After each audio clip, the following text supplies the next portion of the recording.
25년 이상 동안 베니토 무솔리니는 이탈리아를 파시스트 정권으로 통치하여 나라를 폐허로 만들었습니다. 그의 국민들이 굶주림, 억압, 전쟁으로 고통받는 동안 그는 그의 애인 클라라 페타치와 함께 특권을 누렸습니다. 지도자와 국민 간의 거리는 견딜 수 없을 정도로 커졌습니다. 1945년 패배가 불가피해졌을 때 무솔리니는 나라를 탈출하려 했다.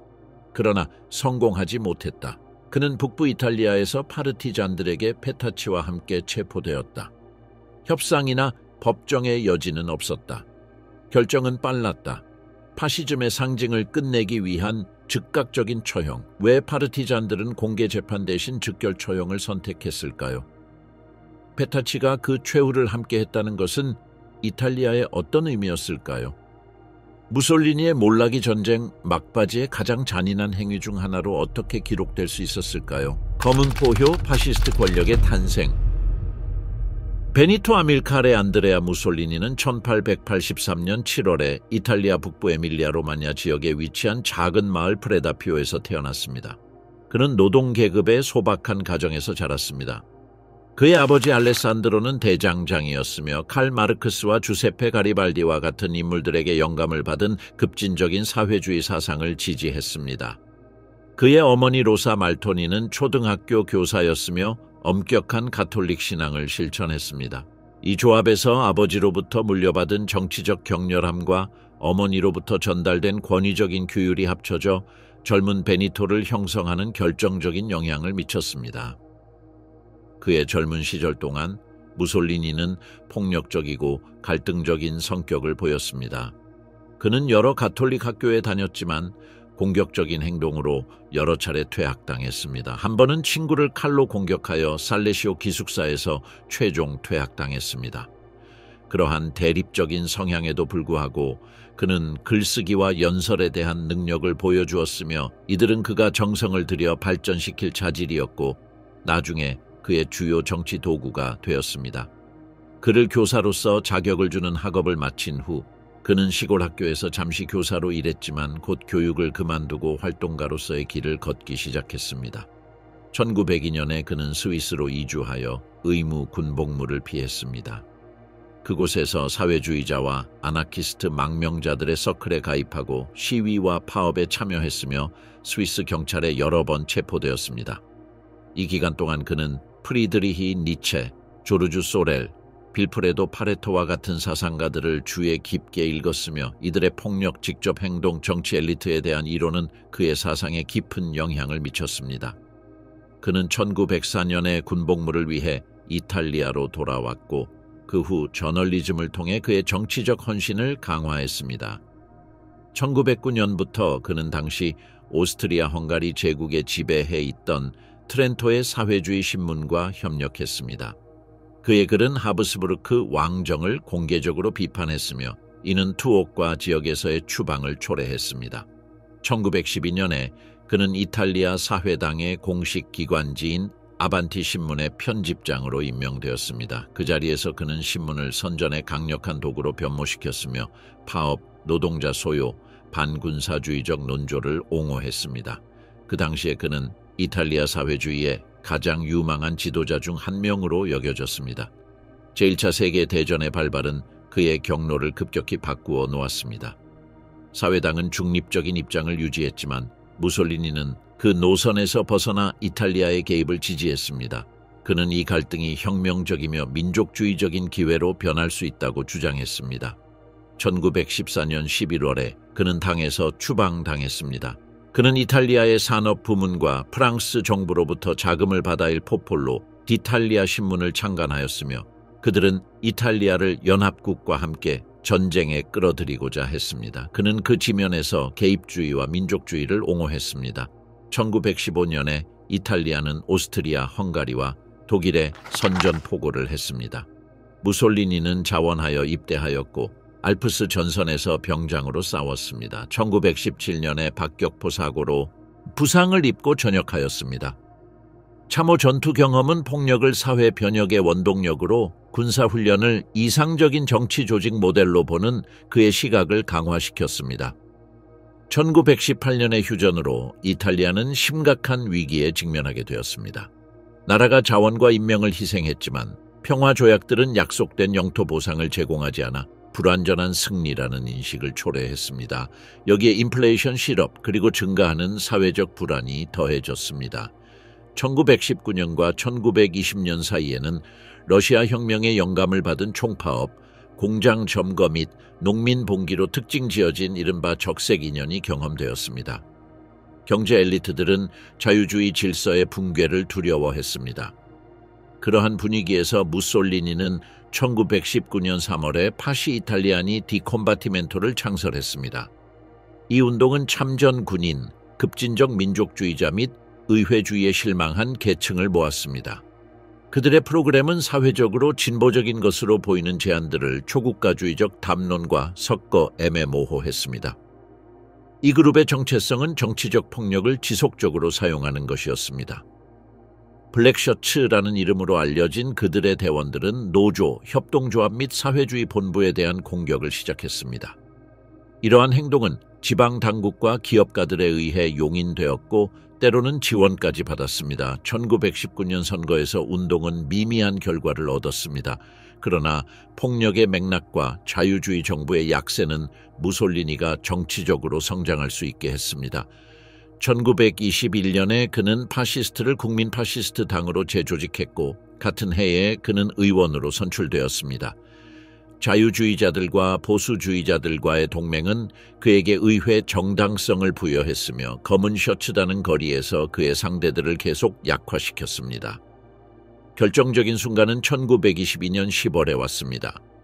몇 주간의 소요와 파업 후 파시스트들은 힘을 과시하기 위해 로마 진군을 계획했습니다. 동원된 부대들은 적고 무장이 부족했지만 정치적 상황은 이 작전을 유리하게 만들었습니다. 루이지 파크타 정부는 비토리오 에마누엘레 세 군주에게 계엄령을 선포할 것을 요청했지만 군주는 내전을 두려워하고 군대의 불충성을 우려하여 거부했습니다.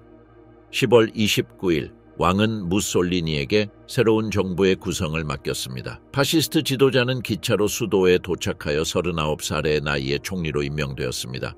그때부터 그는 점진적인 권력 집중 과정을 시작했습니다.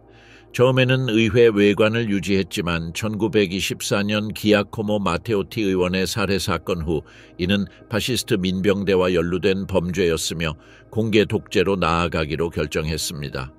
1925년 1월에 그는 공식적으로 파시스트 정권을 선포했습니다. 그 순간부터 그의 지위는 일두체로 확립되었습니다.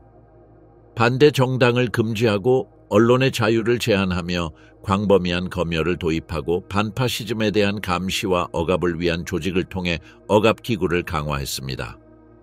민주적 기관을 해체하고 일당제를 수립했습니다. 선전은 그의 이미지를 끊임없이 찬양하며 대규모 공공사업과 사회적 동원 캠페인을 추진했습니다.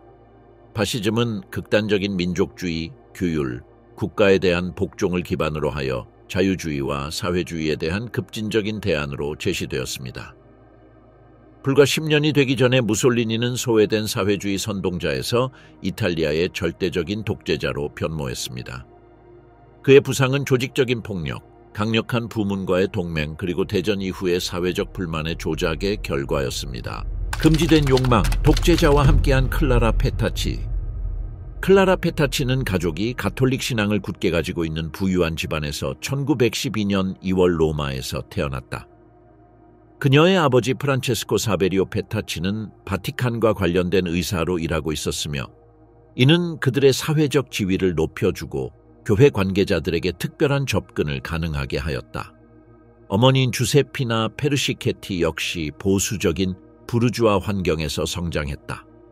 클라라는 엄격함, 세심한 교육, 물질적 안정 속에서 성장했으며 이는 그녀가 자연스럽게 로마 중상류 계급의 문화적 및 사회적 공간에 통합될 수 있게 했다.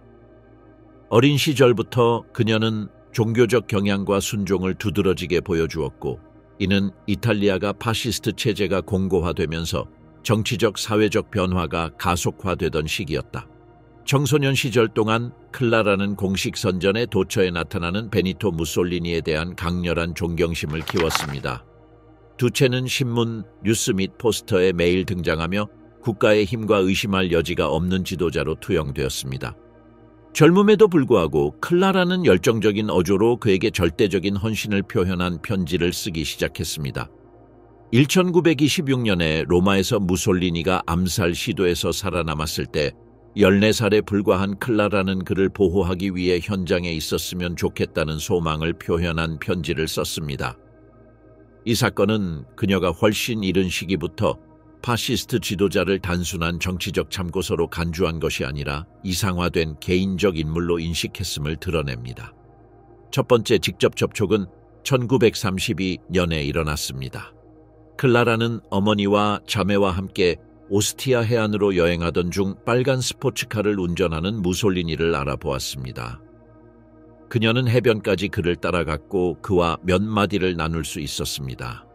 그 우연한 만남은 곧 더 가까운 관계로 발전했습니다. 몇 주 후 클라라는 로마의 베네치아 궁전, 즉 파시스트 정부의 본부에서 접대를 받았고 그곳에서 독재자는 다양한 청중을 만났고 발코니에서 대중연설을 했습니다. 처음에는 충동적인 행동으로 시작된 것이 점차 더 깊은 유대 관계로 발전하게 되었습니다. 1934년에 그는 군 항공 장교 리카르도 페데리치와 결혼했다. 이 결합은 짧고 갈등이 많았으며 무솔리니와의 관계가 이미 평행하게 존재했고 점점 더 가까워졌기 때문에 크게 영향을 받았다. 1936년 결혼 분리가 완료되면서 클라라는 독재자의 공식적인 연인이 되었으며 아프리카에서의 이탈리아 제국주의적 확장과 독일과의 접근이 한창이던 때였다. 그때부터 1945년 정권의 최종 붕괴까지 그는 그의 곁에 머물렀다. 무솔리니와의 관계는 클라라와 그녀의 가족에게 구체적인 특권을 부여했습니다. 그녀의 아버지는 승진과 직업상의 혜택을 받았으며 정권과의 근접성 덕분에 계약과 영향력 있는 환자들을 확보했습니다. 그녀의 오빠 마르첼로는 국가에 의해 선호되는 사업에 참여하여 불편한 조사로부터 보호받았습니다. 그녀의 여동생 미리암은 파시스트 문화 기계에 의해 통제되는 국내 영화 산업에 접근할 수 있었습니다.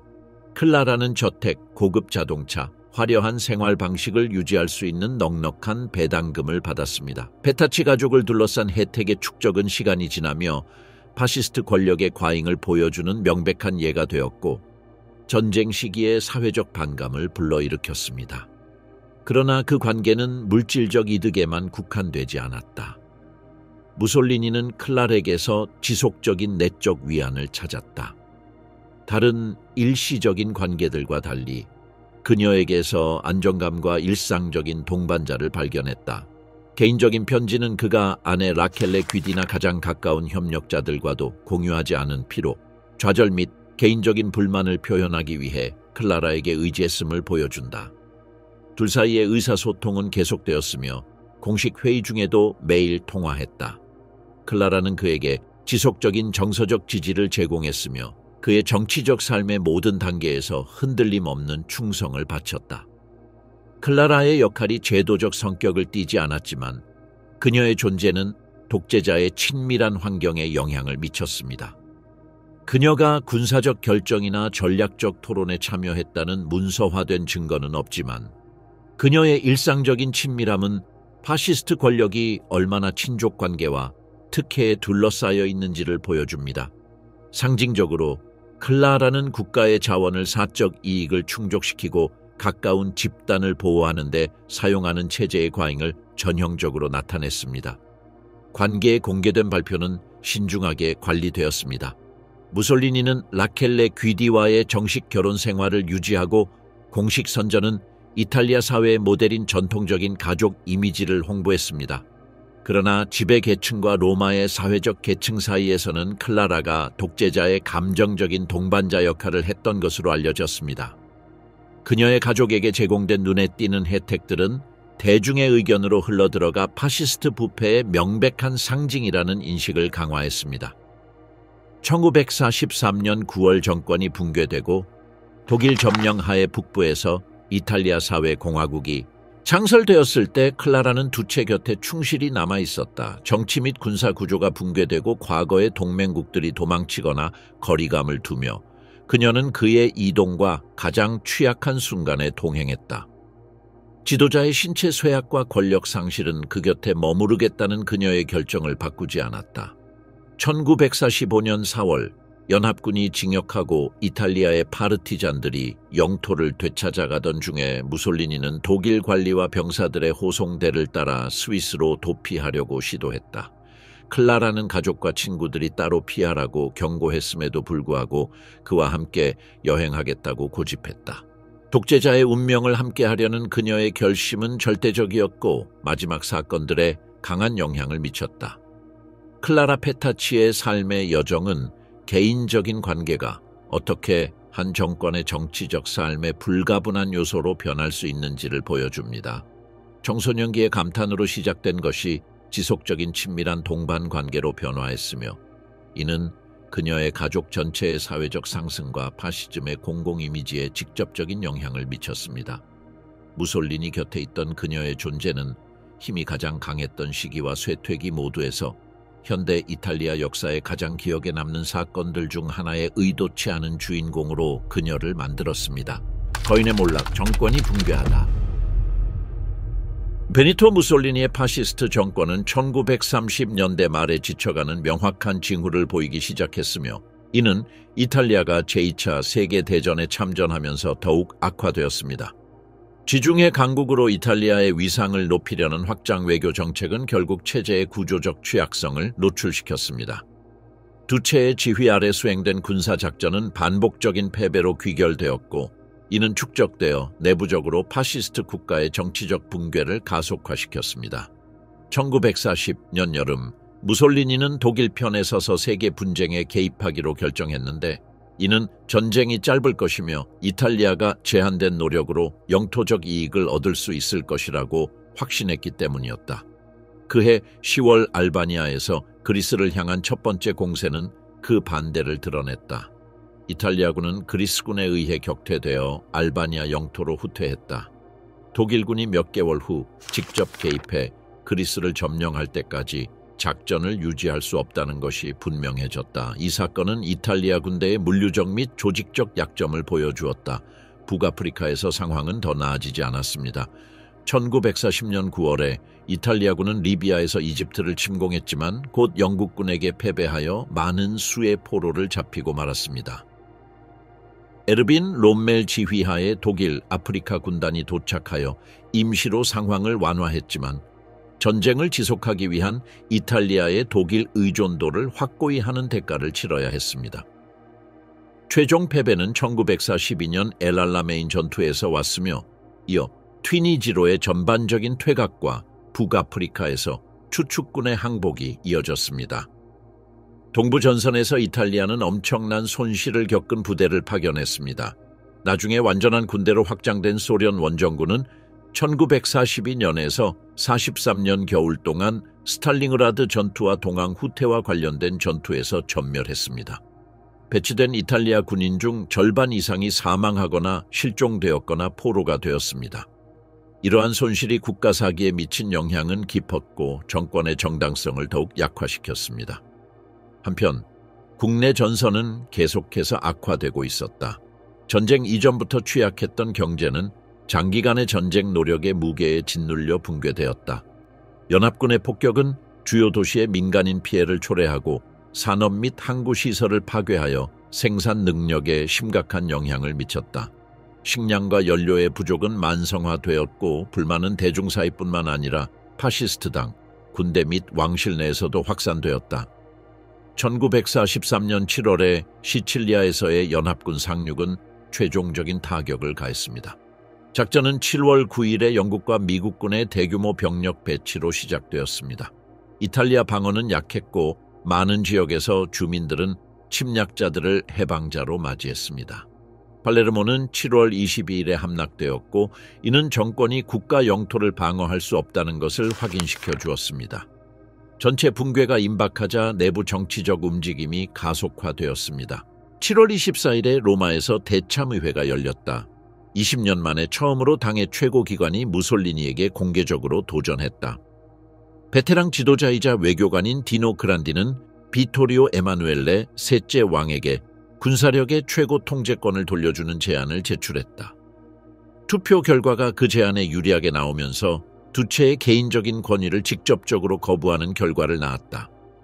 7월 25일 무솔리니는 왕에게 알리기 위해 왕궁에 갔다. 비토리오 에마누엘레 왕은 냉담하게 맞이하며 즉각 해임을 통보했다. 그의 자리에는 피에트로 바돌리오 원수가 임명되었다. 궁전을 떠날 때 무솔리니는 카라비니에리에 의해 체포되어 군의 보호 아래 비밀 장소로 옮겨졌다.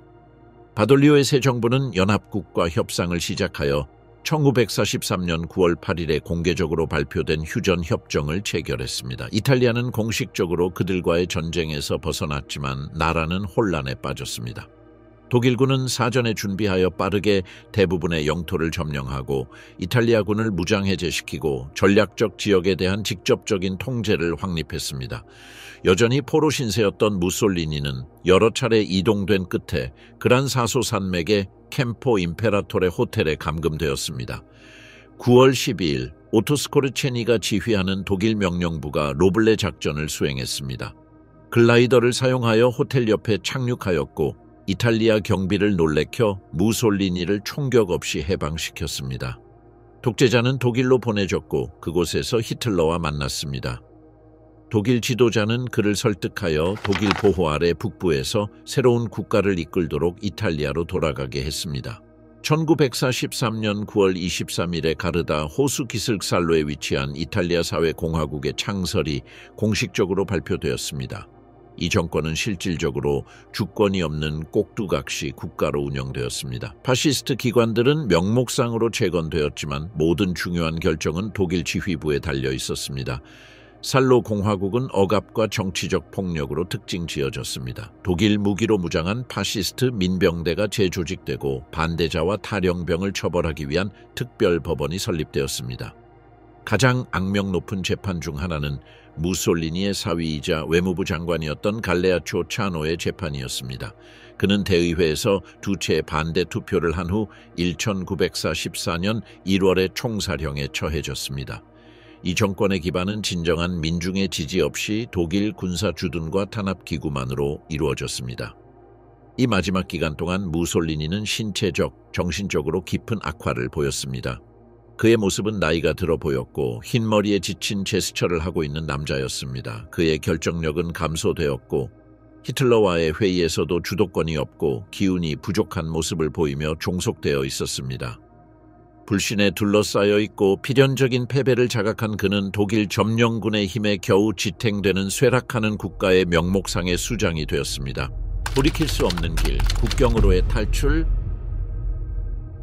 1945년 4월 이른바 이탈리아 사회공화국은 최종적인 붕괴 상태에 있었다. 북부 전선은 연합군의 지속적인 공세와 많은 지역을 장악한 파르티잔 부대의 지속적인 징역의 압박 아래 붕괴되었다.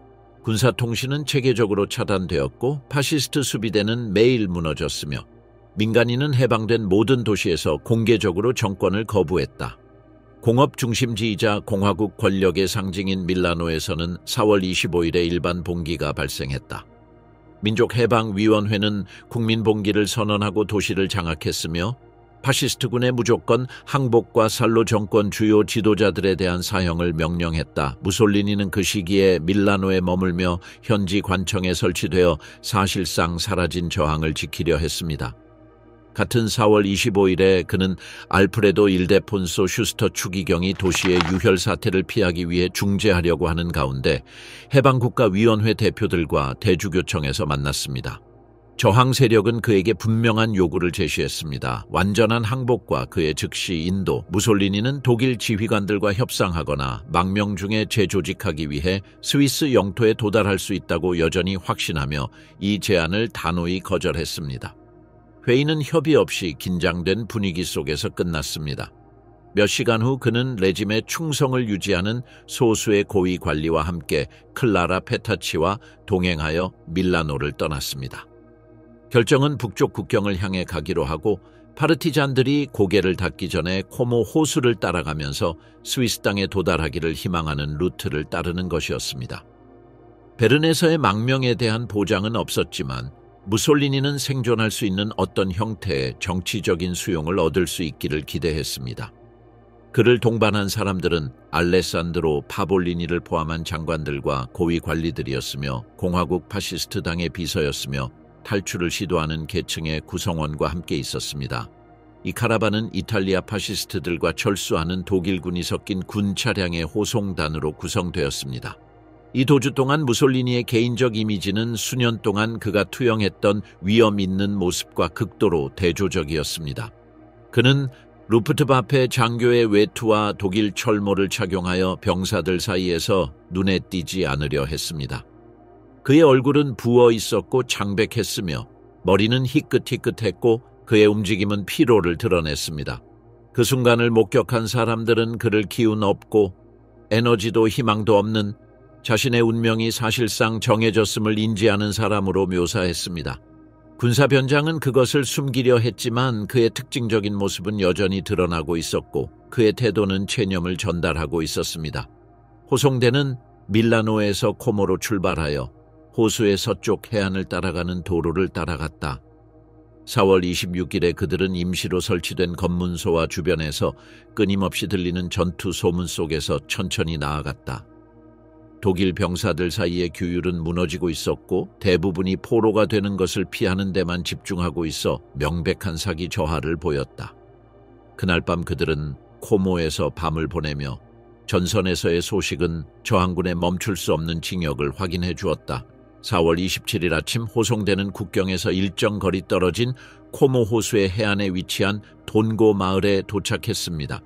그곳에서 피에르 루이지 벨리니, 델레 스텔레와 우르바노 라자로의 지휘 아래 있는 공산당 파르티잔 부대인 50위의 가리발디 여단이 세운 검문소와 마주쳤습니다.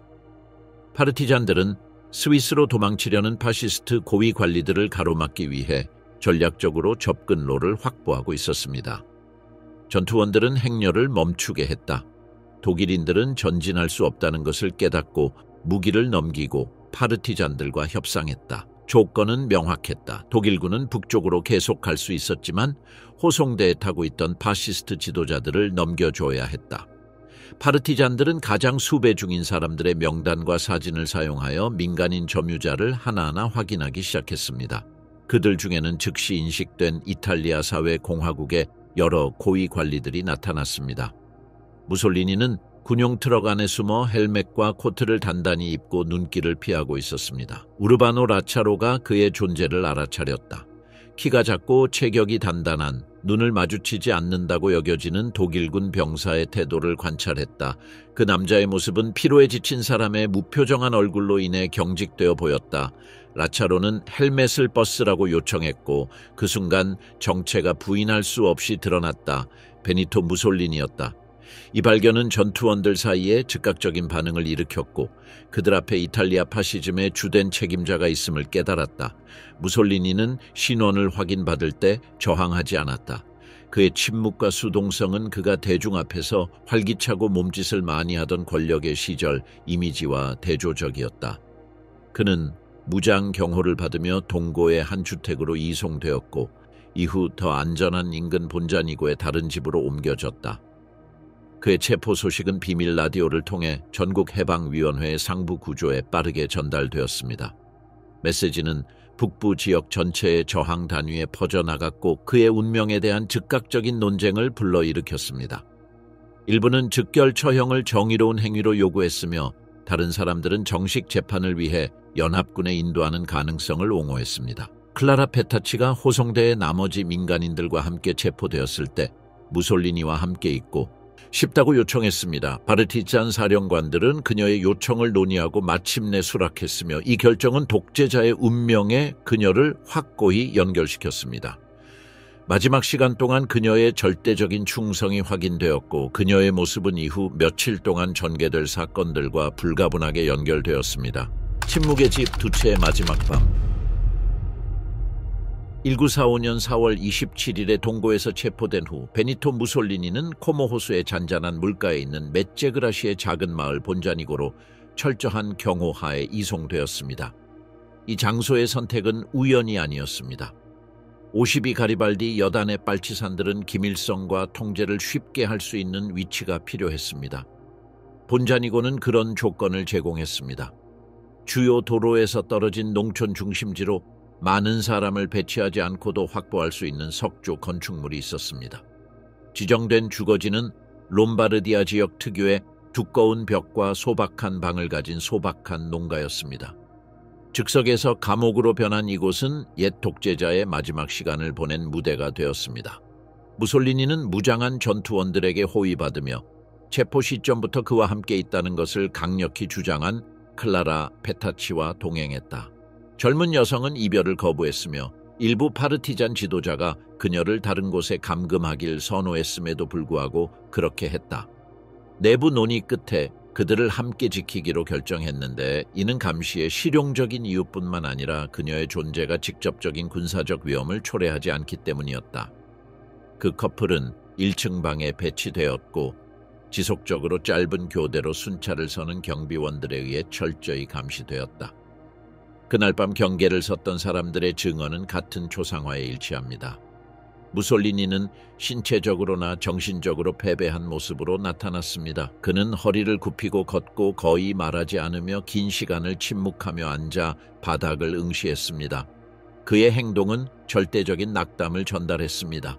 그는 도망치려 하지 않았고 연설도 하지 않았으며 저항의 의지도 보이지 않았습니다. 그의 무기력함은 20여 년 이상 이탈리아 정치를 지배했던 전투적인 지도자의 이미지와 화해하기 어려웠습니다. 반면 클라라는 활발하게 보였고 자주 울었으며 파르티잔들에게 끊임없이 애원했습니다. 그녀는 자비를 구하고 두체의 정당성을 변호하며 역사가 그를 복권시킬 것이라고 확신했습니다. 수호자들에게 그녀의 애원은 효과가 없었지만 그들은 그것을 보호에 불가피한 부분으로서 그녀의 끈기를 용인했습니다. 한편 밀라노와 북부의 다른 도시들에서는 북이탈리아 민족해방위원회의 지도부가 포로의 운명에 대해 치열하게 논의하고 있었다. 은밀한 라디오에서는 상반된 입장이 나돌고 있었다. 한 흐름은 세계에 심지어 독재자조차 법적 절차에 붙일 수 있는 새로운 이탈리아의 능력을 보여주는 공적 재판을 제안했다. 더 급진적이고 공산주의 간부 및 파시스트 탄압을 경험한 지도자들 사이에서 다수를 차지하는 또 다른 흐름은 즉각적인 처형을 옹호했다. 그들의 주장은 명확했다. 무솔리니를 생존시키는 것은 독일의 구출 시도나 국제법정에 그를 넘기라는 연합국의 압박을 감수하는 것을 의미했다. 구출의 위험은 매우 심각하게 받아들여졌다. 1943년 9월의 그란 사소 사건이 모두의 기억에 여전히 신선했다. 그때 독일군 특공대는 놀라운 효율성으로 독재자를 구출했다. 이제 레히의 무장부대가 여전히 그 지역에 존재하면서 유사한 작전의 위험이 현실이었다. 저항군 지휘부에 도착한 보고서들은 철저한 규율을 유지하는 SS 부대를 포함하여 퇴각 중인 독일군 부대에 대해 이야기했다. 아무도 이 부대들이 절망적인 행동을 시도할 수 있다는 사실을 의심하지 않았다. 저항군 지휘관들은 적을 과소평가하는 실수를 반복할 수 없음을 깨달았다. 4월 27일부터 28일까지 밤새 지휘관들 사이에서 회의와 소통이 잇따랐다. 분위기는 긴박하고 긴장감이 감돌았다. 독일군의 움직임에 대한 새로운 보고가 있을 때마다 즉각적인 실행을 지지하는 입장이 힘을 얻었다. 이 선택을 지지한 지도자 중에는 역사적인 사회주의자이자 국가해방위원회에 저명한 인물인 산드로 페르티니가 있었다. 같은 날 밤 라디오 밀라노 리베르타를 통해 무솔리니가 총살당해야 한다고 단호하게 말했다. 방송의 톤은 결정의 최종적인 방향에 대해 의심의 여지를 남기지 않았다. 본자니고의 집에서 무솔리니와 클라라는 이러한 논의의 범위를 모르고 있었다. 포로는 내성적이었고 거의 먹지 않으며 담배를 피우다가 끝까지 피우지 않고 끄곤 했다. 수호자들은 이를 불안의 표시로 해석했다. 클라라는 파르티잔들의 대화를 자주 끊으면서 독재자에 대한 다른 대우를 간청했다. 그녀의 말은 효과가 없었지만 그녀가 끝까지 그와 함께 하겠다는 결심을 드러냈다. 불확실성은 심지어 기초 전투원들까지 도달했습니다. 고위 지휘부의 결정을 모두가 알고 있는 것은 아니었고 교대 근무 중에 상반되는 소문이 돌았습니다. 일부는 무솔리니가 밀라노로 이송되어 인민재판을 받을 것이라 믿었고 다른 사람들은 이미 집행명령이 서명되었다고 확신했습니다. 그 정보 부족은 집안의 긴장된 기대감을 불러일으켰습니다. 문은 잠겨 있었고 복도는 무장한 젊은 전투원들이 감시했으며 침묵은 낮은 목소리의 대화로만 깨졌습니다. 그러한 조건에서 베니스 광장의 발코니에서 군중 앞에서 연설했던 무솔리니는 자신의 운명을 모른 채 기다리고 있었다. 농민과 무장한 노동자들에 의해 구금되어 포로로 전락한 그는 한때 강철의 손으로 행사했던 권력을 완전히 상실했다. 그와 함께 있던 여인은 역설을 더욱 강화시켰다. 정권이 무너지는 동안 그녀는 절대적인 충성을 유지하며 다가오는 결말에 결정적으로 연루되었다. 4월 28일 새벽에 결정은 이미 내려졌고 밀라노에서 전달되었습니다. 국가해방위원회는 지역부대에 정확한 명령을 전달했습니다. 본자니고에서는 수호자들이 처형이 이루어질 장소로 즉각적인 죄수 이전 준비 명령을 받았습니다. 나판결 메체글에서의 총격. 1945년 4월 28일 아침에 베니토 무솔리니는 보자니고의 농가에서 52 가리발디 여단에 감시해 여전히 수감 중이었다. 그날 정오쯤에 발테르 아우디시오가 도착했는데 파르티잔들 사이에서 전쟁 이름 콜로넬로 발레리오로 알려져 있었다. 그는 경험이 풍부한 공산주의 지도자로서 이탈리아 북부 저항군에서 수년간 싸운 경험이 있으며 엄격한 규율로 명성이 높았다. 그는 명확한 명령을 가지고 있었는데 이는 전날 밤 고이탈리아 해방위원회에서 논의된 후 직접 발행된 것으로 무솔리니와 클라라 페타치를 즉각 처형하라는 것과 지연이나 사법 절차로 작전을 방해하지 말라는 것이었다. 아우디시오는 후에 그가 독재자를 신속한 총살로 제거하라는 정확한 명령을 가지고 있었음을 이야기했다. 자신의 회고록과 이후의 진술에서 그는 다양한 정치적 맥락에 따라 다른 뉘앙스의 사건 버전을 제시했다. 그의 증언의 이러한 일관성 부족은 정확한 순서에 대한 역사 논쟁을 부추겼지만 본질적인 사실은 논쟁의 여지가 없다. 그날 처형이 이루어졌고 그가 직접 지휘했다. 전고 무렵 무솔리니와 페타치는 징발된 자동차인 빨간 알파 로머에 실렸고 무장한 전투원들이 기관 단총과 권총으로 호위했습니다. 본자니고와 줄리노 디 메차그라 사이의 경로는 짧아서 불과 몇 킬로미터에 불과하며 호수를 따라가는 지방 도로를 경유합니다. 최종 목적지는 외곽에 위치한 사유주택인 빌라 벨몬테로 철로 된 대문과 돌담으로 알아볼 수 있습니다. 파르티잔들은 전략적 이유로 이 위치를 선택했습니다.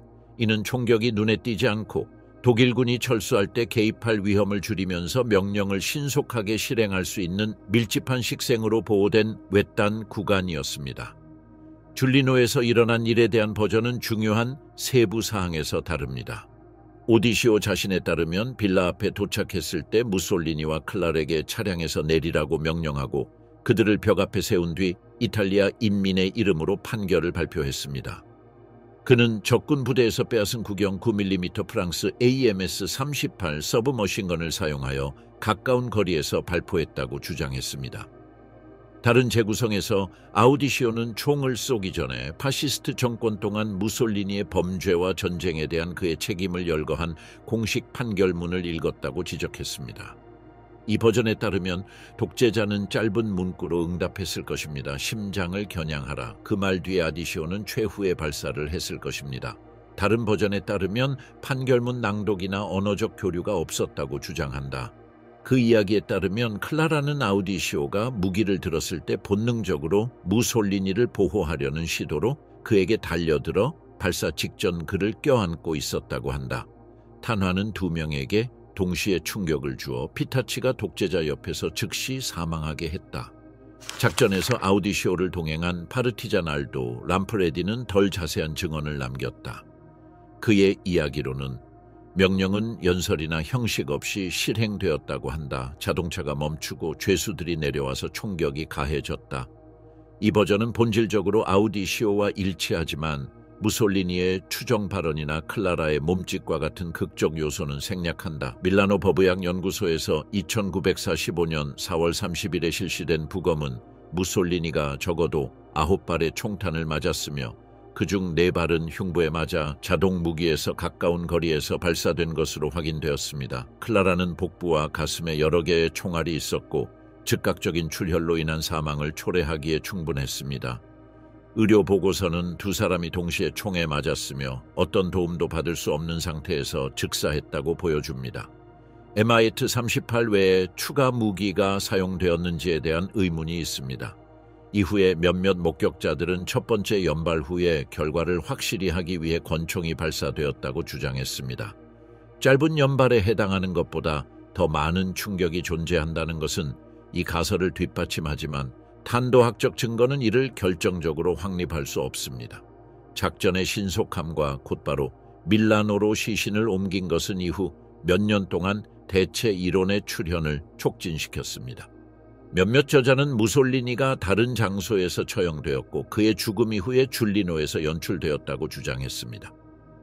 다른 사람들은 책임자가 아우디시오가 아니라 다른 파르티잔이라고 제안했습니다. 이러한 가설 중 어느 것도 확실한 문서 증거로 확인되지 않았으며 대부분의 역사 자료는 처형이 4월 28일 오후에 빌라 벨몬테의 대문 앞에서 이루어졌다는 것에 동의합니다. 다운로드가 완료되면 파르티잔들은 포로들의 죽음을 확인하고 피투 성이의 시체를 자동차에 실어 복귀를 시작했습니다.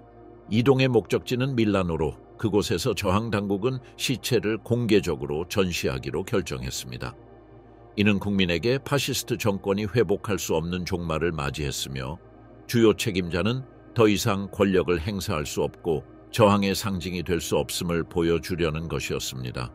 줄리노 디 메체그레서의 총살은 본자니고에서 전날 밤과 밀라노에서의 국가해방위원회 회의에서 시작된 일련의 결정의 절정을 나타냈습니다. 이는 여전히 전쟁이 진행 중인 맥락에서 군사적 시급함의 행위로 구상되었습니다. 이는 사법 절차나 공식적인 재판이 아니라 무솔리니의 인물에 대한 구출 또는 정치적 이용의 어떤 위험을 즉시 제거하기 위한 요약 실행이었습니다.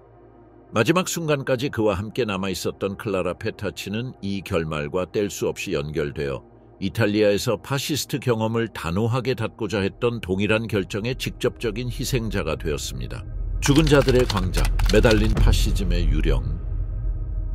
줄리노 디 메체그라에서의 집행 후 파르티잔들은 군사적으로 신속하게 행동했습니다. 베니토 무솔리니와 클라라 페타치의 시신은 다시 그들을 총살 장소로 데려갔던 자동차에 다른 동시에 수행된 작전에서 처형된 파시스트 고위직들의 시체와 함께 놓였습니다. 호송되는 사망 소식이 이미 입에서 입으로 전해지며 독재자의 죽음 소식이 퍼졌던 마을들을 지나며 1945년 4월 29일 새벽에 밀라노로 떠났습니다. 두 채가 쓰러졌다는 확신은 민간인, 전투원 및 이웃 사이에 유해가 롬바르드 수도에 도착하기도 전에 확산되었습니다. 이른 아침 시간에 파르티잔들은 시신을 상징적인 의미가 가득한 장소인 피아촐레 로레토로 옮기기로 결정했습니다. 그곳에서 1944년 8월에 저항군 투사 15명이 독일의 명령에 의해 공개적으로 총살당하고 그들의 시신이 경고의 의미로 전시되었습니다. 지금 무솔리니와 그의 협력자들을 같은 장소에 전시하기로 한 것은 의도적인 역사적 반전을 나타냈습니다. 저항의 굴욕의 현장이 파시즘의 책임자들에 대한 상징적 복수의 무대로 변모한 것입니다. 새벽녘의 시신들이 광장에 먼지 쌓인 땅 위에 놓였다. 몇 분 만에 이웃과 행인들이 모이기 시작했다. 군중은 빠르게 증가하여 백의 사람들이 모여들었고 그들은 무생물인 신체의 모욕과 타격, 침을 퍼부었다. 무솔리니의 모습은 누적된 분노의 주요 대상이 되었지만 클라라 페타치는 정치 직위를 맡지 않았음에도 불구하고 독재자와의 가까움과 그녀가 정권의 부패를 상징한다고 여겨지는 인식으로 인해 동일한 대우를 받았다. 연합군 특파원들과 민간인이 찍은 사진들은 집단 폭력의 장면을 보여줍니다. 돌이 몸에 던져지고 이미 훼손된 시신의 근거리에서 총격이 가해지며 멈추지 않고 발길질이 내려지는 장면들입니다. 무솔리니의 얼굴은 점점 일그러져 갔다. 이러한 이미지들은 국제 언론에 즉시 퍼졌고 파시즘의 몰락을 상징하는 문서가 되었습니다. 군중이 잔해를 완전히 파괴하는 것을 막기 위해 빨치산들은 광장 모퉁이에 위치한 주유소의 금속 구조물에 그것들을 걸기로 결정했습니다. 갈고리와 밧줄로 무솔리니, 페타치 및 다른 수뇌부의 발을 묶어 거꾸로 매달았습니다. 이 제스처는 시신을 직접적인 조작으로부터 보호하면서 동시에 모든 참석자에게 명확하게 드러냈습니다. 상징성은 분명했습니다. 고층 발코니에서 이탈리아를 지배했던 이는 이제 거꾸로 머리를 땅으로 향한 채 인민 앞에 인간 잔해로 나타나 있었습니다. 작년 15명의 총살된 사람들에 대한 기억은 피아차 로레토를 뒤집힌 기억의 공간으로 만들었습니다. 희생자들의 가족은 정권을 지탱했던 사람들의 공개적 비하를 목격하기 위해 모였습니다. 현지 주민들에게 그 장면은 보복적 정의를 나타냈고 외국 관찰자들에게는 그 광경이 지나치게 보였습니다. 윈스턴 처칠의 반응은 나중에 그의 회고록에 기록되어 그 양면성을 반영했습니다. 그는 전쟁 상황에서의 처형을 이해할 만하다고 여겼지만 이후의 모욕은 정치적으로 역효과를 초래한다고 판단했습니다. 그 소식은 베를린에도 도착했습니다. 아돌프 히틀러는 사망 전날인 4월 29일에 그 소식을 접했습니다. 무솔리니와 페타치의 운명을 알고 난 후 자신의 시신이 밀라노에서처럼 공개적으로 조롱당하지 않도록 죽음 이후에 즉시 화장하라고 명령할 결심을 다시 굳혔습니다. 몇 시간 동안의 전시 후 이미 도시의 군사 당국으로 있는 미국군이 시신을 수거하라고 명령했습니다. 시신들은 법의학 연구소로 옮겨져 부검이 이루어졌습니다. 무솔리니의 경우 보고서는 줄리노에서의 처형과 일치하는 흉부의 여러 발의 총격을 확인했습니다. 그 후 시신은 정치적 순례를 방지하기 위해 등록번호 아래 밀라노 대묘지의 익명으로 매장되었습니다.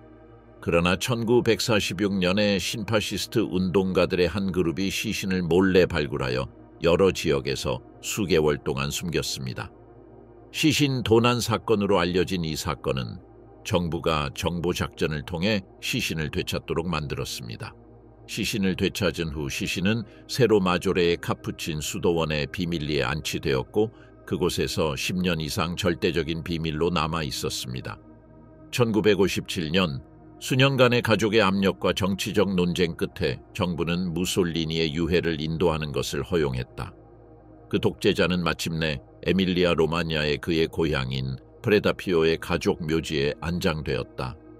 그 이후로 그 무덤은 신파시스트 옹호자들과 호기심 많은 사람들을 위한 순례 장소로 변모했으며 특히 로마 징역이나 그의 사망 기념일과 같은 특정 날짜에 그랬다.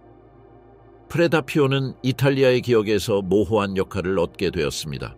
어떤 이들에게는 시대에 뒤떨어진 숭배의 공간이었고 다른 이들에게는 파시스트 신화의 지속성을 불편하게 상기시키는 곳이었습니다. 여러 세대에 걸쳐 당국은 접근을 제한하거나 지역을 비판적 연구센터로 전환하는 가능성을 논의했으나 이러한 제안 중 어느 것도 방문객의 흐름을 막지 못했고 프레다피오는 독재자의 유산과 이탈리아 공화국의 파시즘 갈등 기억을 상징하는 장소로 남게 되었습니다.